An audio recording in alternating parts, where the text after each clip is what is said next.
नमस्कार, आप सुन रहे हैं गीतों के पीछे की कहानी और मैं हूं आशुतोष पांडे। आप देख रहे हैं अंदाज। आज प्रस्तुत है एपिसोड 2, एक और अमर गीत के पीछे छिपी अनसुनी कहानी। क्या आपने कभी सोचा है कि आखिर ऐसा क्या हुआ कि एक फिल्म के लिए लिखा गया गीत मंदिरों में गूंजने लगा, स्कूलों की प्रार्थना बन गया और करोड़ों लोगों के जीवन का हिस्सा बन गया।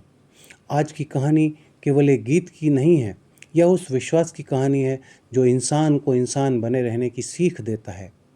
आज की कहानी है ए मालिक तेरे बंदे हम। साल था 1957। हिंदी सिनेमा की एक ऐसी फिल्म बन रही थी जो मनोरंजन से कहीं आगे जाकर समाज को एक संदेश देना चाहती थी। फिल्म का नाम था दो आंखें 12 हाथ। फिल्म के निर्देशक और नायक थे वी शांताराम। यह केवल एक फिल्म नहीं थी बल्कि एक प्रयोग था। एक जेलर अधिकारी 6 खूंखार अपराधियों को सजा से नहीं, विश्वास और इंसानियत से बदलने की कोशिश करता है। यहीं से शुरू होती है इस अमर गीत की यात्रा। फिल्म के एक महत्वपूर्ण दृश्य के लिए एक ऐसे गीत की आवश्यकता थी जो किसी एक धर्म की प्रार्थना न लगे बल्कि पूरी मानवता के लिए आवाज़ बन जाए। गीतकार भरत व्यास के सामने एक चुनौती आसान नहीं थी। उन्होंने ईश्वर से कुछ मांगा नहीं, उन्होंने धन नहीं मांगा, सफलता नहीं मांगी।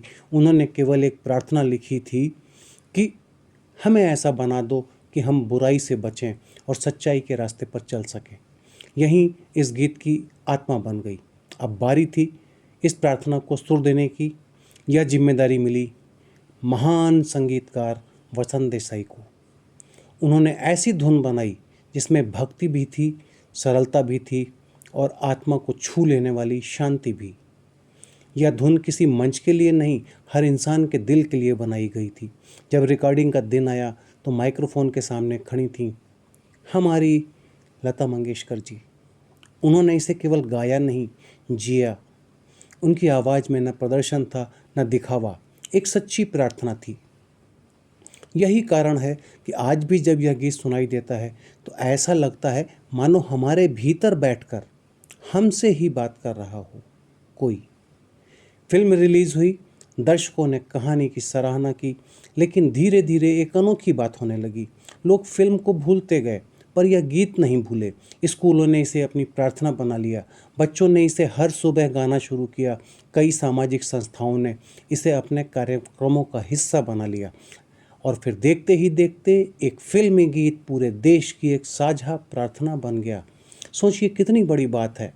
फिल्म के गीत अक्सर मनोरंजन करते हैं, लेकिन बहुत कम गीत चरित्र निर्माण की प्रेरणा बन पाते हैं।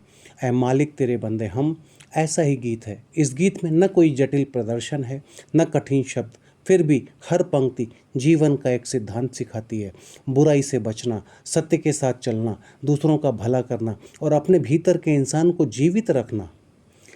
शायद इसलिए यह गीत कभी पुराना नहीं हुआ।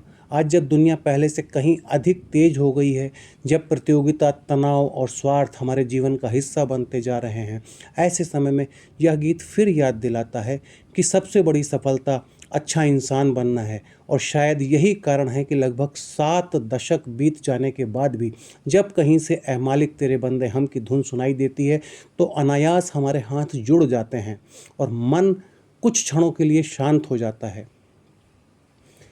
किसी गीत के लिए सबसे बड़ी सफलता उसके पुरस्कार नहीं होते, उसकी सबसे बड़ी सफलता यह होती है कि लोग उसे अपने जीवन का हिस्सा बना लें।